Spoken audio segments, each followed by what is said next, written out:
Siyabonga bandleni bazalwane. Amen. Ayinalo nami ixesha elide kakhulu ngaphambilini kwenu. Ngifuna nje ukushumayela kancinci. Nimekwazi ukuphumula njengani. Amen, amen. Amen. So ngiyayibonga kakhulu yona inkosi enike nami amandla nawe ukuthi sibekwazi ukuhlangana kulindawo.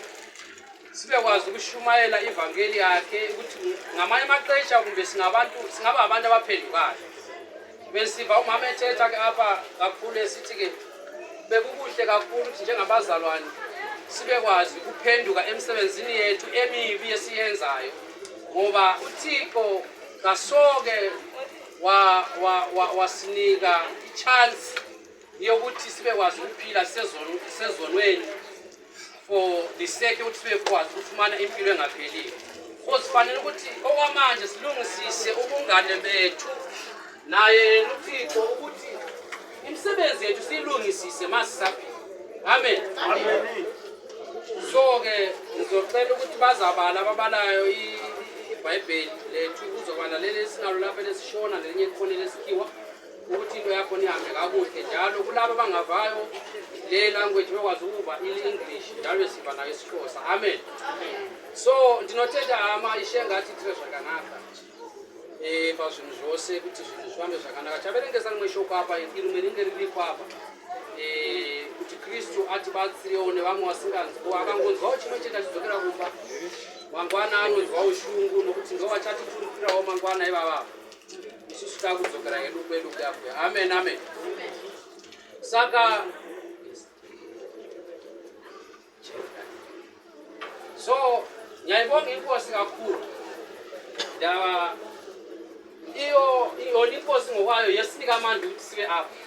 Amen, amen. Amen. So ngizocela nje obalayo ingakambalisi nje ngizocela ke ukuthi ngifumane isikhathi sokubulisa abafundisi bethu bonke sinabo kulindawo nabanye abangekho kulindawo sibabulise egameni lakhe uKristu Jesu. Amen, amen. Amen. Hey uthando lwayo inkosi uyamangalisa bazalwane ngoba sometimes wena nawe sibe singafanele ukuba sikulindawo kodwa ngomusa wayo yona inkosi sometimes we can meet like this.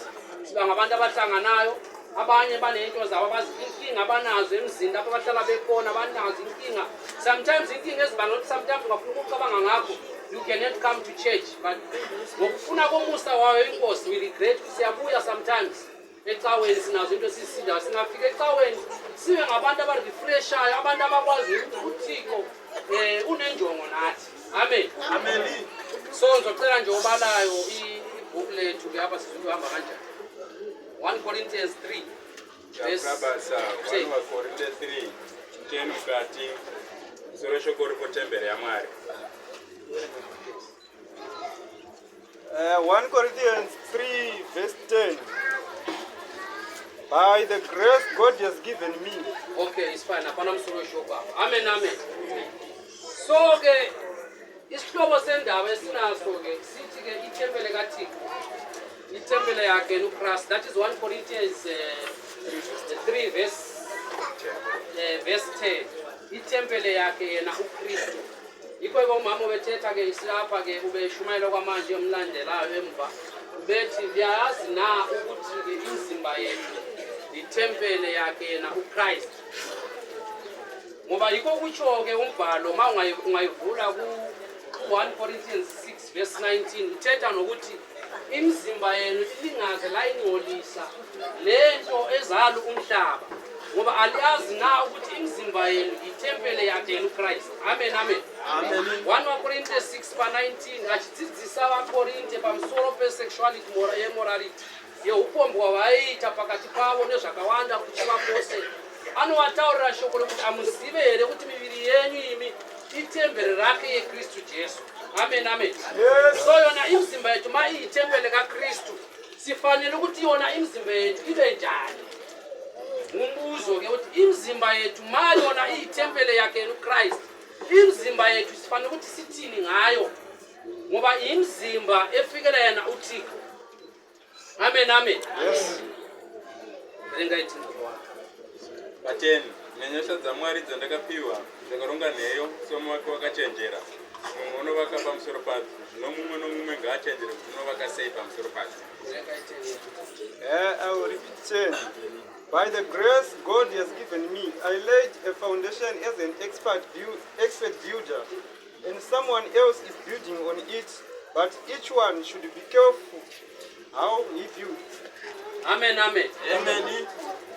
So as we are believers, we must have the foundation. We must have the foundation on Christ. The foundation is already built by the apostles. Sina silandela i-foundation eyapha already. So silandela lapha indlela elungisiwe already. Asinayo enye indlela entsha esingayilungisa thina namhlanje. The road is already prepared, law already. So sisebenzisa i-manual ekhona already esayilungiselwa ngama-apostle from the first. Amen, amen. Yes. Saka shoko re-foundation arina kutangira patirikudzwa apa asi rakatangira kumashure pana Exodus 25. Moses achiudzwa naMwari parenje achiudzwa kunzi unoziziva here Moses ndatuvakire Jehovha atari pandichava ndichikomuniketa iwewe neni tiri vaviri. Ndokubva Moses aenda kugomo ndokwaiudzwa nyaya idzi aitonzi neshoko aitwa kuona temberi yakanga yakavakwa kumusoro kudenga ndozvaaiona zvakaita kumusoro ndozvaakaudzwa ndozvaunofanira kuita imba yaunofanira kuvaka pasi. Ndobva auya akataura vaIsraeri kuti munofanira kuya nezvipo zvakasiyana siyana. Ndati muiverengeyo Exodus 25. VaIsraeri munofanira kuuya nezvipo zvakasiyana siyana kuimba yaMwari, ingava iri micheka mitsvuku nezvakawanda wanda, micheka miteva nemishava nematanda akasiyana, chese nendarama nezvose zvinowanikwa pasi penyika ngazviuye zvozvovaka temberi yaMwari. Haleluya. Amen. Saka yakanga iri foundation yekutanga kugadzira zvinhu zvinonzi kuvaka temberi yaMwari, nekuti ndipo paaisvika. Amen, amen. So Exodus 25 uteta nendo yokuti uMoses ngamanye amaxesha ubika waba noThixo entabeni, waba kwazi ukuthetha naye uThixo ebona umfanekiso wetempeli yayisemazulwini. Wathi wayibona ngomfanekiso uThixo wathetha naye wathi, uyawubona yini Mose ukubona ukwenza le tempeli? Ufanele ukuthi uzoyakha itempeli kulo umhlaba njengale itempeli oyibonayo kwamanje. Exodus 25. uThixo ubethetha yena inkosi ngokwayo itshela uMose ibimthi-ke, uyabona Mose le itempeli oyibonayo kwamanje ufanele ukuyiyakha. Umuntu lo muntu waka-Israyeli ufanele ukubuya nesipho sokuyakha itempeli naso. Ufanele ukubuya nesipho sokuthi itempeli ibe kwazi ukuyakhwa. Leso sipho asifanele ukuba sokufoswa komuntu, kodwa sifanele ukuba yisipho esisuka ngaphansi kwenhliziyo yakhe. Amen, amen. Asifanele ukuba yisefosiful ukuthi hayi you must come with that gift. No, was not a forceful. Ibifanele ukuba yigift esuka ngaphansi kwenhliziyo yakho ukuthi izoba kwazi ukuthi abantu babuye nento ezishiyeneyo ukuzoyakha itempeli. Mayiwana Exodus 25 soroshokorifo 3 verse. vanhu vanorayirwa kuuya nezvipo zvavo kuzovaka temberi yazvo pa1. Zvino Jehovha wakataura naMozisi akati, taura navana vaIsraeri kuti vandipe chipo, munditorere chipo kuno mumwe nomumwe unoda kundiitira izvozvo nomwoyo wake. Pa3 ndicho chipo chamunofanira kutora kwavari, ndarama nesirivheri nendarira. Pa4 nezvakarukwa zvitema nezvishava. That is Exodus 25. He's reading Exodus 25, heading, offerings for the tabernacle. The Lord said to Moses, tell the Israelites to bring me an offering. Yes. You are to receive the offering from each man whose heart prompts him to give. These are offerings you are to receive from them: gold, silver, and bronze. Amen, amen. Amen. So ndo zvakaudzwa Moses zvakawanda tikada kuzvitevedza inyaya dzakakurisa. Asi mukaiverenga 25 ne26 ningochiona kubatsanura kwokuvakwa kwaitwa tebhenekari. Asi zvisinei ndinotenda kuti ndichatsanangura ndishoti. Saka pane shoko guru randanzwa apa kuti anorayirwa kuti aite zvinhu izvi nemutoo wakanaka ukadzikanayo.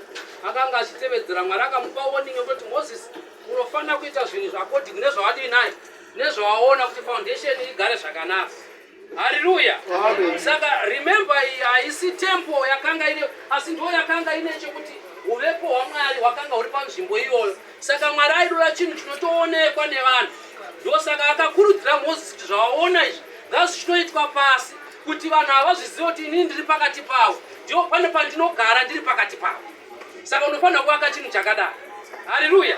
Saka vaIsraeri vose vakasvika pamusoro pezvinhu zviri kutaura zviro zvakauya zvipo zvakasiyana siyana, machura matema, matsvuku, mashava, zvinonzi chimai zvavo zvuma zvakasiyana siyana, zvered nezveblack zvakauyiwa nazvo zvivake tebhenekari. Haleluya. Negold nesilver zvakawandisa, we can't finish them, zvimwe zviro hazvina kunyorwa.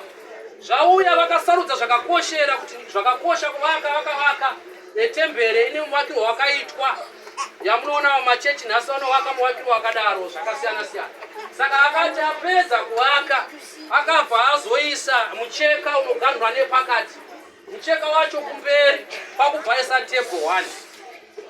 Tebho yo papo ndo paigara areka yaJehovha, yaiti nzvimbo tsvene tsvene, mamune keteni ranga rakavhara kudai. Kuno kudhoo rekutanga kwaipinda nevaRevhi kwakanga kune machairs, matebho matatu. Rimwe tebho yakairipo yakanga ine rambi raigara ichivhira masikati nemausiku.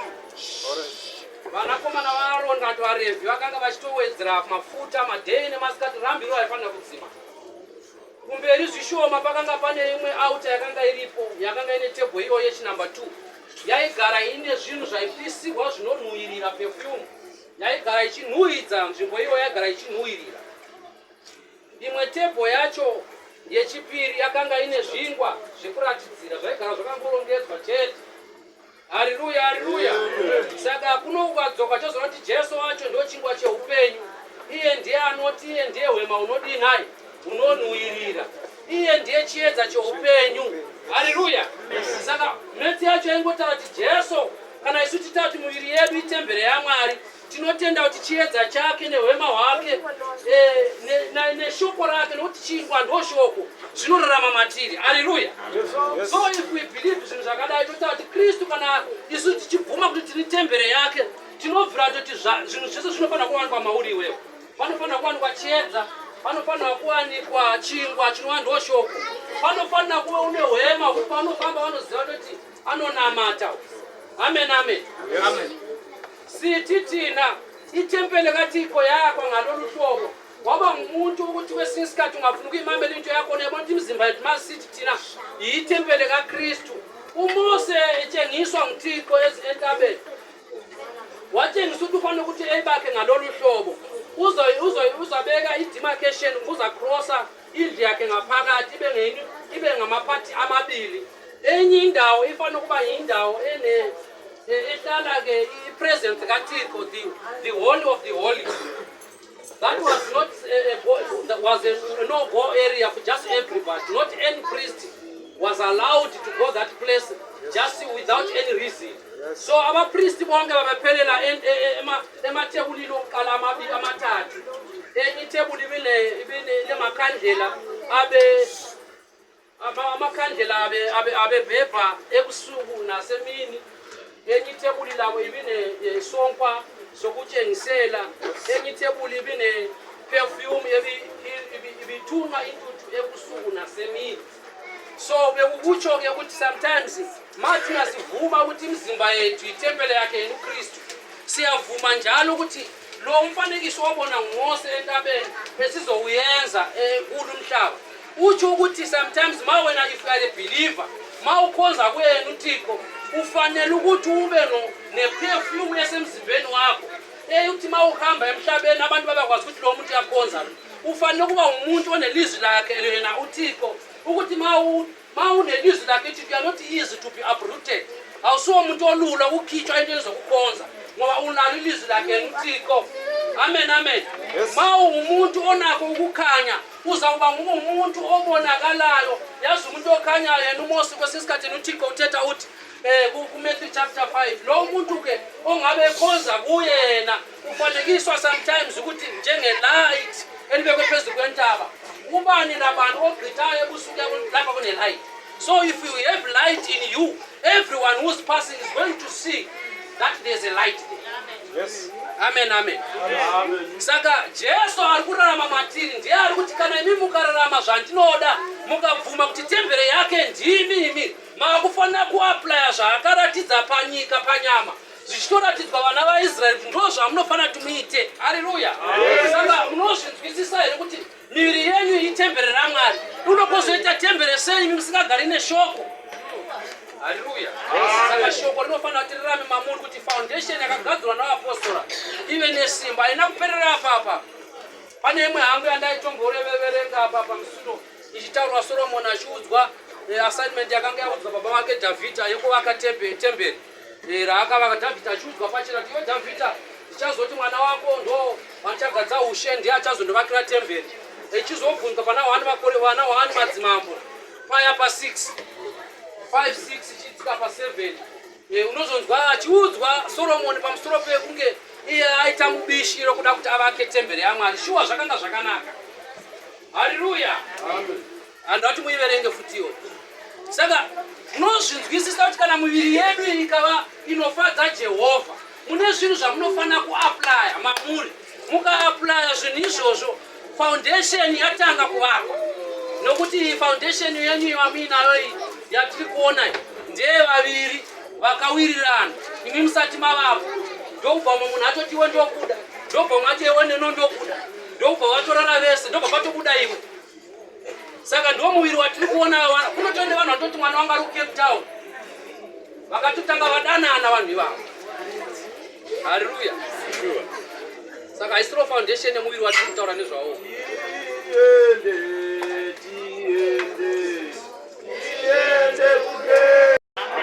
Saibonga inkosi, imizimba yethu itembele lakhe uThixo. Asihlonipeni imizimba yethu. Ngoba uIsraeli kuyizolo ubeyihlonipha indawo engcwele ibethetha uMose ethetha noThixo. Ibihlonitshwa ke leyo ndawo. Kodwa namhlanje thina sihlonipha imizimba yethu. Imizimba yethu asihloniphi. That is why ubona ukuthi abantwana bethu banxiba into abazifunayo asithethi nabo ukuthi le nto enxibayo it's not right thing ukuthi sibe emzimbeni yethu sihamba emhlabeni imizimba yethu yonke abantu beyijonga nje so that is not the temple of our Lord. Imizimba yethu ifanele ukuthi ibe yishumayelo elizweni esiphila kilo. Amen. Imizimba yethu ifanele ukuba isitshengiselo seshumayelo enhle elizweni esiphila kilo.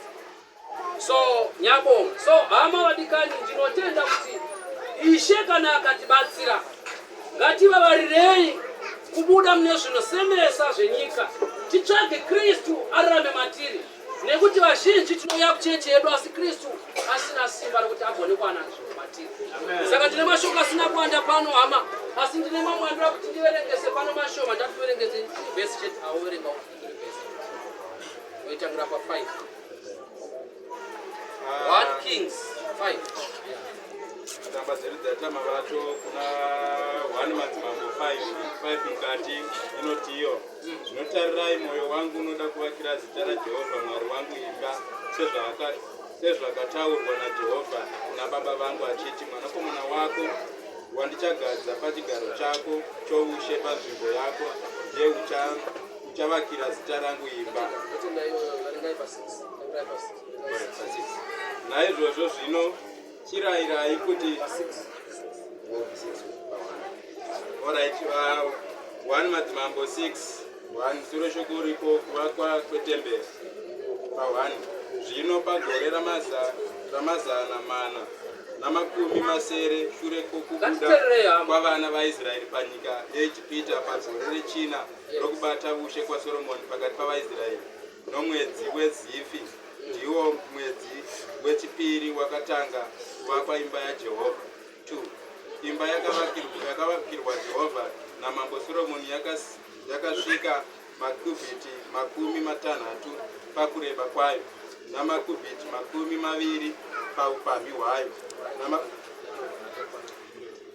1 Kings 6 yes 1 the heading Solomon builds the temple. 1 verse.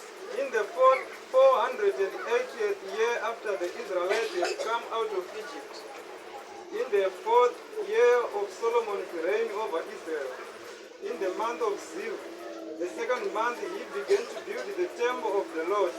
The temple that King Solomon built for the Lord was 6 cubits cubits long, 20 wide, and 30 high. Amen, amen.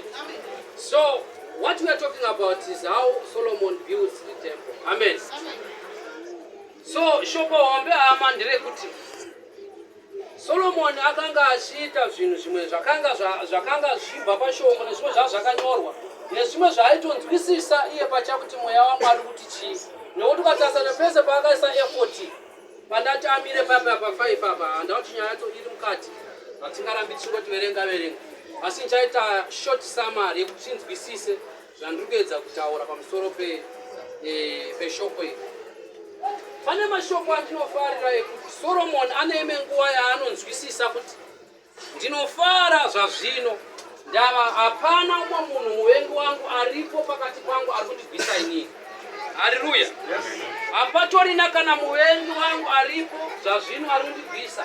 Handina munhu wandiri kurwa naye kana wandiri kuvengana naye. Ndo mashoko makuru akataura pekutanga asati ataura nyaya yekuti akutanga kwakatebheneka. Haleluya. Saka ataura shoko iroro romai ndinofara kuti panguva iyoyo aona kuti hapana zviri kundzivisa. Akabva apfuurira mberi nekuti tembere idii nayo ivapa. Ndo paunonzwa kutoti akatuma varume vakanga vakasimba vakatanga kuveza. Hanzi varume vacho vakanga vakawanda 80,000 vakanga vachinzi maexpert. Vamwewo vakanga vachinziwo mageneral labor akafanana nesu tisina zvatinoziva vakanga vari 70,000. Haleluya. Maforomani akanga ari 3,000. Amen, amen. Saka ari kuti iye varume vese ivavo vainge vachiziva zvavanoita more than 80,000 vakanga vachinzi ndonyanzvi vaigara vachiveza matombo yekuvaka foundation. Mukaiverenga that is 1 Kings 5 ne6 ne7 inenge ichitaura nyaya iyoyo chete yekuvakwa kwetemberi Solomon achitevedzera izvozvo. Amen, amen. Saka chazoona kuti pane hwaro hwaaitevedza asi kuti foundation vake pavari kuverenga pa6 apa yekuti pagore iri pavakanga vakutanga kuti takuisa kujomererama pakafiwa hama. Pakafiwa kuona varume vakasimba day and night vachiveza matombo ekuti pagadzirwe foundation. Pachitinwa vanhu 60,000 vanenge vachinzi nhonga matombo adai so vanenge vachingoti shandai chete pane pachishandwa hama. Saka to build a foundation is not easy. Panotoenda vamwe vanhu vakafa pachivakwa temberi. Haleluya. Saka miri uchazonzwa kuti pekupedzisira anenge akuzodzoka akutaura zvaakaona zvakaitwa patebhenekari akuudzwa naMwari. Akuudzwa kuti waita mishini yakanaka iwewe Solomon yekuvaka chinhu ichi waita zvakanaka chose sezvazviri. Asi chinhu chikuru chaunofanira kuita kurambira pamurayiro wangu nokuiita. Amen. Unofanira kurambira pamurayiro yangu nokudii nayi nokuiita. Kureva kuti kana watendera mauri kuti Kristu ararame mauri iwewe nekuti tabvumirana kuti uyu muviri unoyu muviri wevanhu unotofa ukasarangarirwa zvachose kuti wakanga uripo panyika. Izvozvo unozvida kana kuti hauzvide ndo zviripo. But pane chinhu chiri mukati chinonzi spirit ndo chiri kudewa kuti kana ukayanana naMwari ukaita confidence yokuwirirana confidence kuti tawirirana naMwari kuti Mwari ndaita sungano nemi yokuti imi michigara imandiri nokusingaperi. Hanzi kana waita that agreement chivavarira kurarama zvaanoda iwe Solomon. Chiraramira kuti Ishe munodei nguva dzose siku nesikati kuverenga shoko. Amen, amen. That agreement ndo inodiwa muzalwane kuti mawe na ukonzero wavhuma kuti tiko wena kanyavhuma kuti muzimba wami itembele yako. So ufanele kuva nefight ova nayo wena day and night yekudinga kuti kati uSatani ngamkhulela kanjani empilweni yami day and night. Ubakwazi ukuthi ubekwazi ukubala inantuko iverse eyodwa at least ubekwazi ukumeditate ilizwi likaThixo. Ubekwazi ukuba ingadinga njani ukuba ngumuntu oneperfume enukelelayo ebantwini ephila nabo. Amen, amen. So ndo shoko rakaudzwa Solomon iroro akafara kwazvo akapfuurira mberi akaita zvaakaita. Pekupedzisira chazonzwa kuti akavaka futi muvakiro mumwe chete wakanga waudzwa Mozisi pagomo.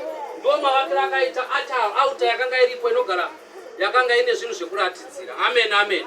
Zvingwa zvekuratidzira nemarambi zvose nemakerubi aya aigara ari pamusoro pechinokwiridirisa akanga achigara aripo. Amen, amen. Ndakazobvunzwa namai vekwamwanzi makerubi chii nokuti hazvinonetsa kunzwisa zvinhu zvacho zvezvangonyorwawo zvakangodaro neno ndikati makerubhu kanganyorwa kuti makerubhu.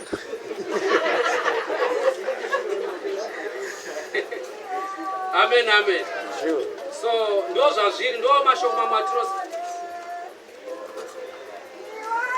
Everyone want to see.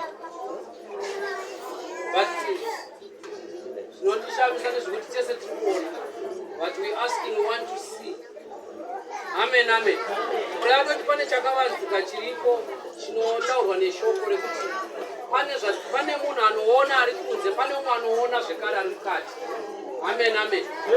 Saka miviri yedu zvairi temberi raShe tinofanira kuti isusu tive nemaziso emweya anoona zvemweya kuti matina siti mzimba yetu itemberi yake muKristu sifanire kuva namanya ameto abona into zespirit singazisava nakavo ameto abona into zemuzimba zvanomutava kupera. Amen, amen. Saka Solomon ndinofarira nyaya ari kutaura panapa achiudzwa achitevedzera tsika yose yakanga akuita pakuaka kuti pese pakanga pane mapira akadai akanga achizorera goridhe, pese pakanga pane chinhu chakanga chiripo muimba yemukati aizorera gold. Haleluya, haleluya. uSolomon uthena mayenza iyakha le temple, indawo yonke amapillars wonke namakerubu asendaweni engcwele usebenzisa igold ukuyipenda kumbe ukubeka ivanish yakhona usebenzisa yona igold, pure gold. Amen. So kunento engiyathetha nayo yamakerubu afumaneka endlini yangaphakathi phakathi engcwele yakhona. Bekufumaniseka kunomfanekiso wamakerubi amabili. Amakerubi utsho-ke umfanekiso wezingilozi, umfanekiso wengilozi ingilozi afana kutisayona phansi.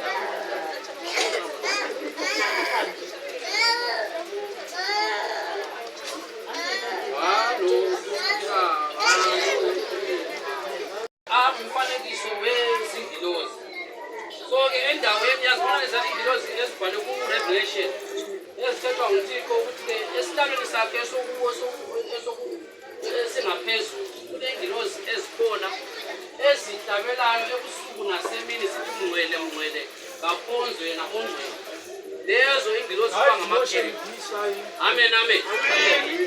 Saka kumusoro kudenga achiudzwa John anoudzwa zvezvigaro zvaakanga achiona pachiratidzo achioneswa kumusoro kwechigaro chokumusoro kuti kwakanga kune vatumwa vakanga vachigara masikati nemausiku vachiramba vachibhururuka vasingazorori sezvazviri. Saka idzodzo ngirozi idzodzo ndo dzinotaurwa kuti makerubi. Hadzisi ngirozi pachadzo dzakafanana naMikaeri. Ingirozi dzine simba shoma pane ngirozi chaidzo. Saka ndinotenda kuti iyo chapter saka ndosaka pese paivakwa ma-altars paiswa pachigaro chekutonga ichi kana pachigaro chitsvene ichi paiswa mufananidzo wemakerubi. Haleluya. Zvazvinoita kana munhu achiedza kutsanangura chimwe chinhu chisati chapera unongochiteerera chopera wodii naye woiva. Saka zvikadaro mazvo zvifamba zvakanaka. Ndingakutsanangura nyaya yemakerubi moimba. Haleluya. Yes, sure ndinotenda. Saka mufananidzo wengirozi idzodzo ndo zvaionekwa naMozisi kuchigaro chokumusoro kudenga, ndo zvaakaona, ndo zvaakaudzwa kuti unofanira kuti uake imba yese zvayakaita.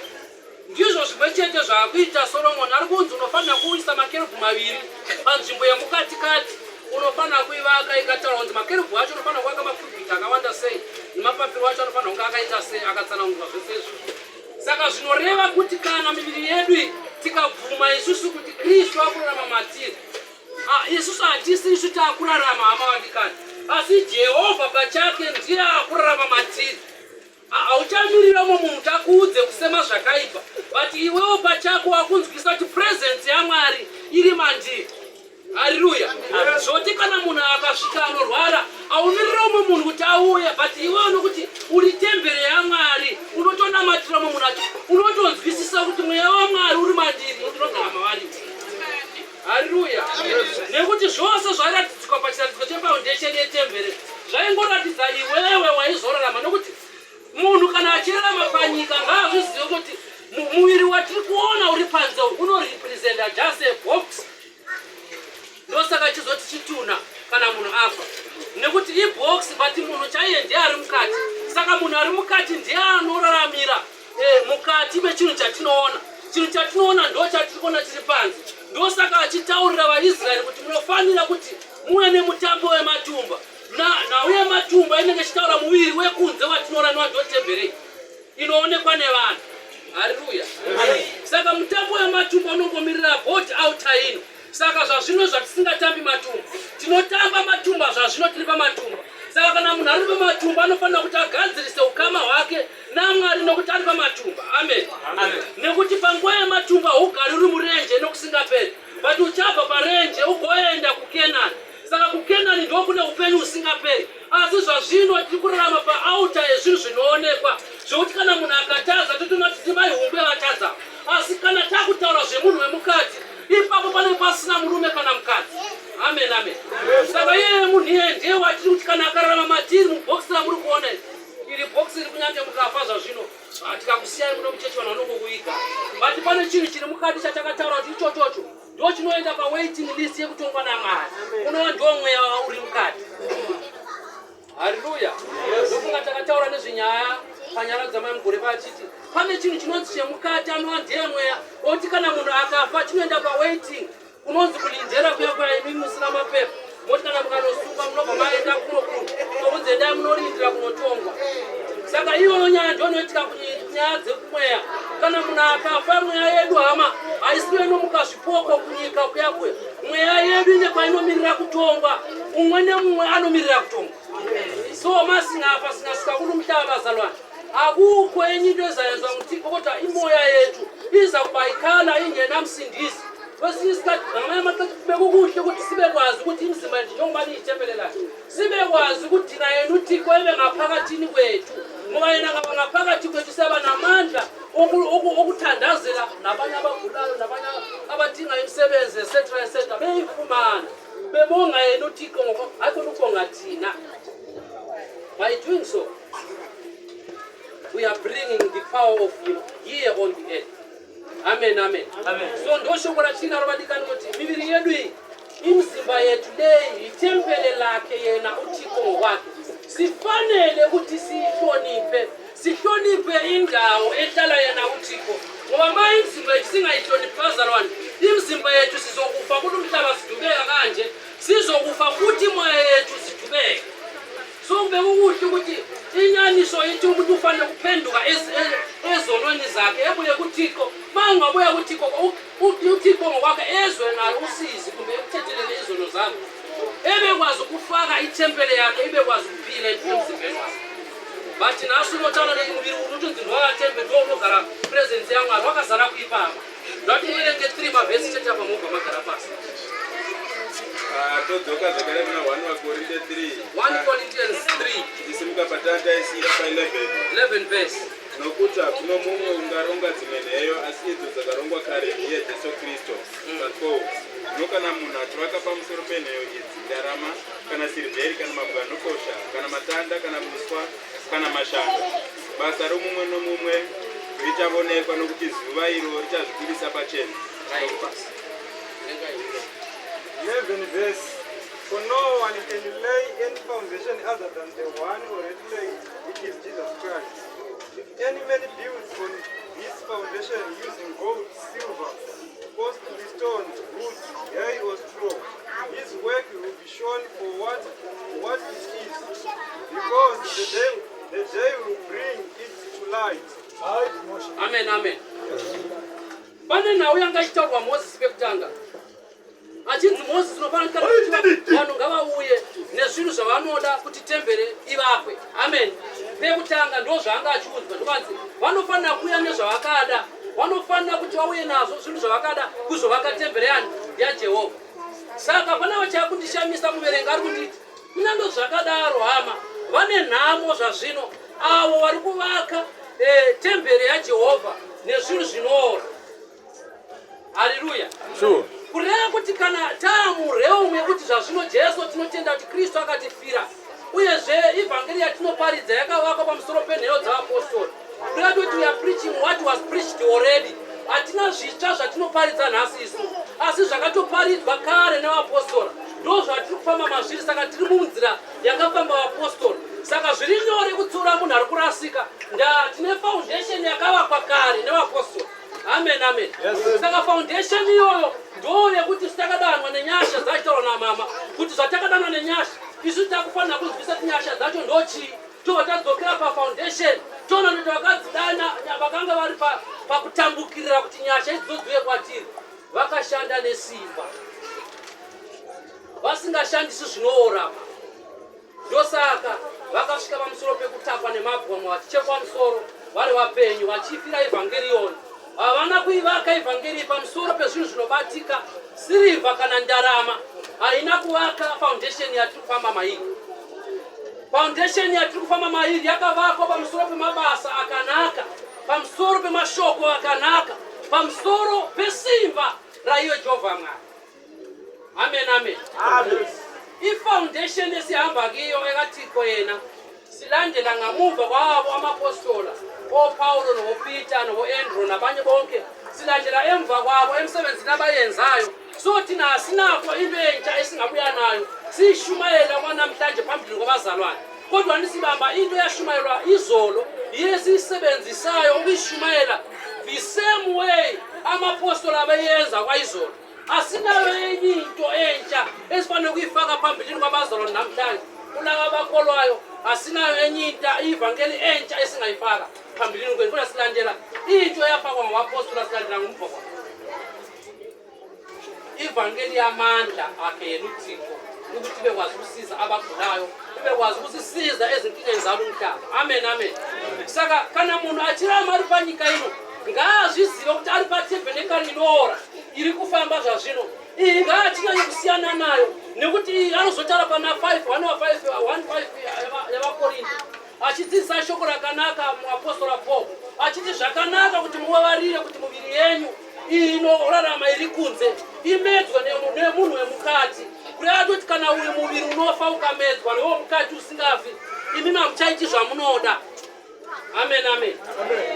Muviri unoyu unoita zvaunoda hama.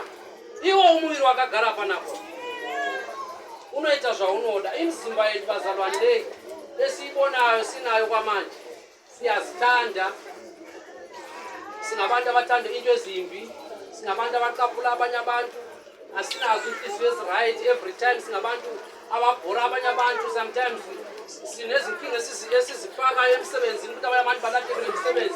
Sinento eziningi esizenzayo ezinyanyekayo ngaphambilini kwaThixo. So miviri yedu iyo ine munhu chaye kana ari panyama inoyo anozvidama, hapana munhu asingazvidi. Asingazvidi anokwanisa bati munhu wese ari pamba pake anotoisa glass kudai anozvigadzira achiita zvakawanda abude kunze uku zvinhu zvakamira zvakanaka.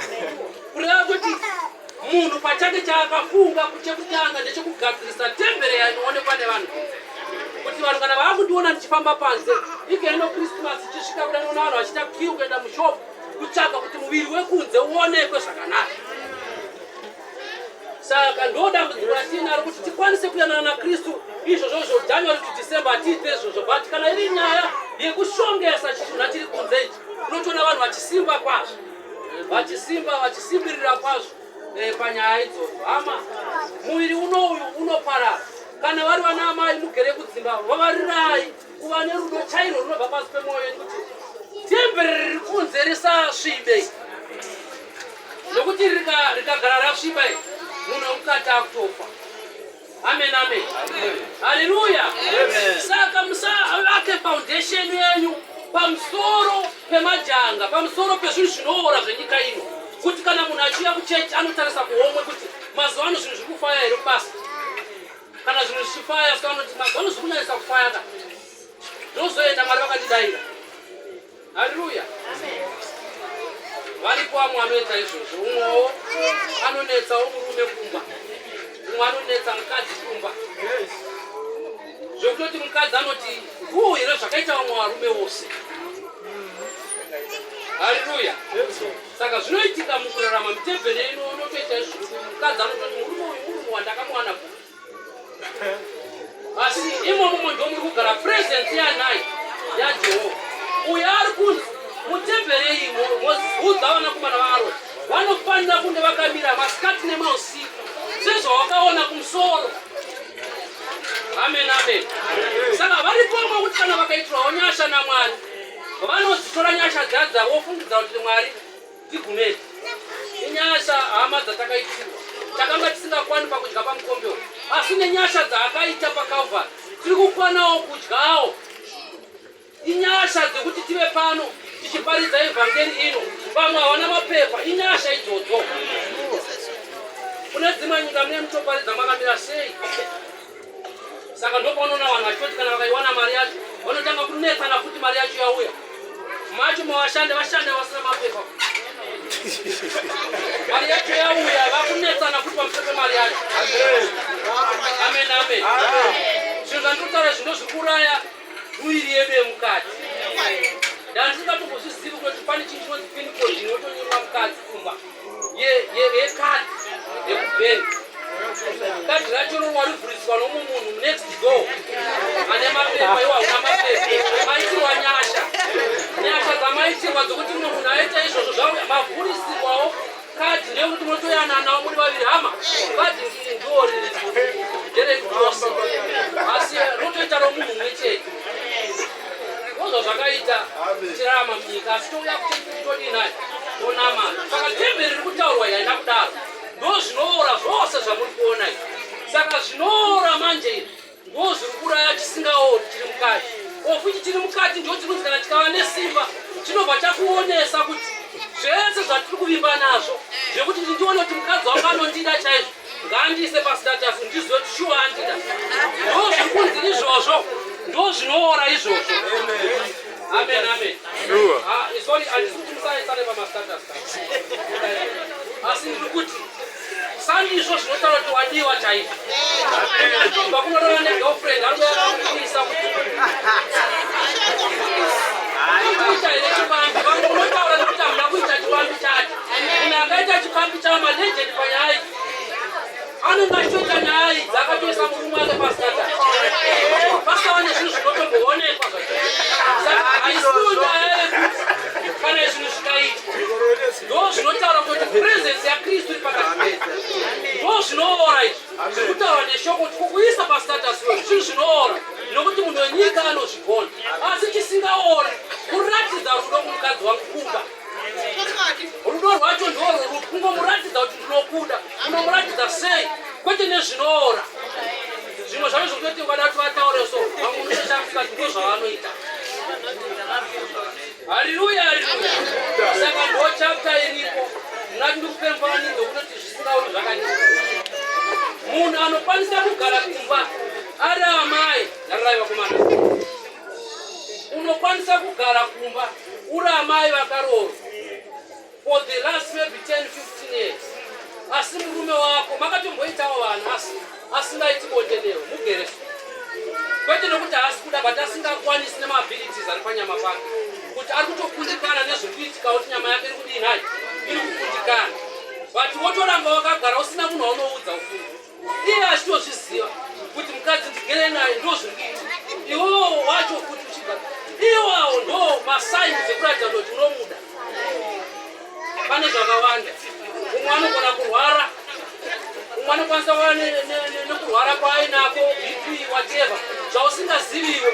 But izvozvozvo wongomuda munhu akadini naye akadaro nechirwere chake cheshuga ichocho naye kusvika muguva.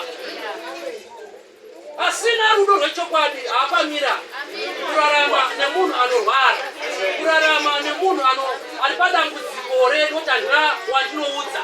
Mwari vanoziva kuti vakazviitire. Saka ndo vanhu vari kunzi vanovaka foundation yavo muna Kristu, munhu wemukati achikudzwa vachiratidza rudo rwechokwadi.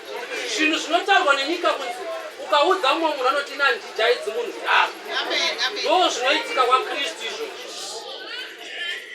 Ndosaka maapostoli achinotaura kuti upenzi kune vasingatendi havo nyaya yemashoko efoundation yaKristu. Saka shoko randati ndikusiyirei vadikani inhau yekuti vazalwana amazwi mfuna kuti mugebe ngawo ngowokuti mawena ungutholwa ukhonza kuyena uThixo ebusuku nasemini ufanele ukuba ngumuntu ojonga ifoundation yakho, ube kwazi ukuthi kunalabo ohlala nabo, ube kwazi ukuba nomusa nabo, ube ngumuntu ofree just to everybody, ungazoba ngumuntu onomatyala nabantu every time, umuntu ongakhululiyo inhliziyo yakhe at the end of the day ufuna ukuzobuya ecaweni. Kodwa anika ngithi ukuthi lona ukwazi wena ukuthi verse 1 Corinthians 5 ithetha nento yokuthi sifanele ukuba ngabantu abazamayo ngazonke indlela ukuthi lo umzimba wethu wangaphandle ube kwazi ukuphela amandla, ulo umzimba wangaphakathi ube namandla ukuthatha lo wangaphandle. Mase singayenza leyo nto bazalwane, sesingabantu abangafumana icorona kuyena uThixo, sesingabantu abangafumana ireward ngakuye. Amen, amen. So ndoshoko lokupezela hamba ukuthi kana munhu akaziva foundation mayakamira anogona wokutsura vamwe vanhu, anokwanisa kuvatsura nemutoo wokunamata, kuziva kuti hama iri kutobuda mulaini rekunamata womutsurawo zvino according nezviri kutaura shoko raMwari, nekuti tiri nheyo dzakavakwa pamusoro pevapostori. Vapostori vakaitei? Vakafamba zvakanaka panyika kusvika pakuguma. Hapana mumwe womupostora akararama panyika akanyadzisa Jehovha Mwari. Mumwe nemumwe akararama ari muapostora akapedza mishini yake ari kufadza muponesi. Saka mumwe nemumwe anogamuchira Kristu ndobva atenda kuti tembere yake muviri uri kunze une shoko, une chiedza, une hwema unonhuhwirira. Iwo wakukodzera kuti iye nyange neatari yake yakugaramo. Haleluya. Tembere iyoyo yakugara chichene chaKristu. Varevi vaipinda vachigadzira nekutsvaira mumba ichene. Vanhu ava vakomana hama, exercise yatakuva nayo yemweya mutsvene, rova goridhe rakashandiswa naSoromoni kupenda madziro ose emba iyi, ndomweya mutsvene. Goridhe ndomweya mutsvene. Kureva kuti kana munhu akashaya the Holy Spirit hama ingaparidzwa shoko iri asanoramba akangooma munhu. Ndini ndikazitembera mberi pamuparume wamaishanda pamuparume wagombedza ndeti hainini shiripo tiri panyika vadikani tikuenda kana tikaenda chinosara chitaurwa ndo chiri kuonekwa inonzi bhodhi iri panzama. Haleluya. Mwari uri kugara tiitire zvakanaka vadikani, tiwanzire nyasha kuna Kristu sezvaakatida, tiseme zvakaipa, tiseme zvakaipa, tibve muchina yose inonyangadza Jehovha. Kristu ari kugara owana pekugara mukati medu. Mai hanzi muri tembere yaMwari. Haleluya. Mwari varongofadze shoko ravo.